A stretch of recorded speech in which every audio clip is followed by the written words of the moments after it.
Dubbing చెప్పేటప్పుడు కూడా నేను రియలైజ్ చాలా మాట్లాడాను ఈ సినిమాలో. అంటే పోయిన సినిమాలో 10 డైలాగులే ఉండి ఈ సినిమా మొత్తం మాట్లాడుతున్నా. నాకే కొత్త ఎక్స్పీరియన్స్ ఉంటుంది. Okay, so out of the box captain మిల్లర్లో మీ character was super awesome.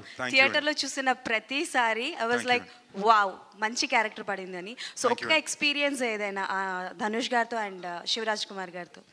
Shivraj Kumar గారు ఈజ్ లిటరలీ మనిషి బంగారం అండి. అంటే you don't even have to ఏ ఒక్క సెకండ్లో కూడా వ్యక్తి ఆయన ఏ స్థాయిలో ఉన్నారు, ఎలాంటి వ్యక్తి అని ఒక థాట్ మీకు చూపిరు. చాలా జాలీగా ఫ్రెండ్లీగా ఉంటారు. ఫర్ ఎగ్జాంపుల్ చెన్నైలో ఉన్నప్పుడు ఆయనకి మన రెస్టారెంట్ నుంచి చెన్నై ప్లాస్ నుంచి ఆయన ఫుడ్ పంపా, సార్ టేస్ట్ చేయని ఆవిడకి, ఆయనకి, మేడం గారికి. మ్యామ్ ఏమో మాకు రోజు ఆవిడ వండి పెడుతుంటారు అనమాట సెట్లో. సో నేను పంపితే ఫుడ్ నచ్చి ఆ మరుసటి రోజు ఇమీడియట్గా వాళ్ళే రెస్టారెంట్కి వెళ్ళి అక్కడ స్టాఫ్ అందరితో ఫోటోలు దిగి వాళ్ళకి టిప్స్ ఇచ్చి అలాగే ఎవరు చేస్తారు? ఆయన స్టేచర్లో ఉండే ఒక సూపర్ స్టార్, హ్యూజ్ స్టార్ ఎవరు అలా చేయరండి. నేను అడగను కూడా లేదు. నేను అందుకేగా మీరు ఎక్కడ వెళ్తారండి సార్ నేను పంపా.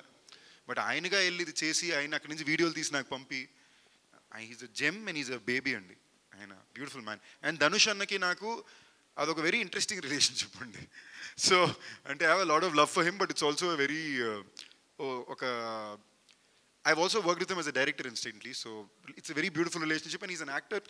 ఇప్పుడు దాకా నాకు ఎప్పుడు సరే నాకు లైవ్లోని నాకు చాలా వరకు ఉన్న ఎక్స్ప్రెషన్స్ లైఫ్లోని సెల్వరాఘవన్ గారి సినిమాలో లేదా ధనుష్ అన్న దాంట్లో ఉండే ధనుష్ అన్న పర్ఫార్మెన్సెస్ నేను చాలా చోట్ల ఇన్స్పైర్ చేసినాయి. ఎందుకంటే కొన్నిసార్లు అలాంటి సీన్లే మనం ఇమాజిన్ చేయలేం.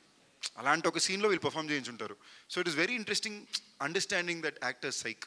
సందీప్ గారు ఇంకొక ప్రశ్న అండి. సో మా నగరం ద్వారా మీతో పరిచయం అయ్యారు కదా లోకేష్ కనకరాజ్ గారు. తర్వాత మీరు మళ్ళీ కంటిన్యూ చేయలేదు, ఆనంద్ గారితో సెకండ్ సినిమా చేస్తున్నారు. ఎల్సీయూలో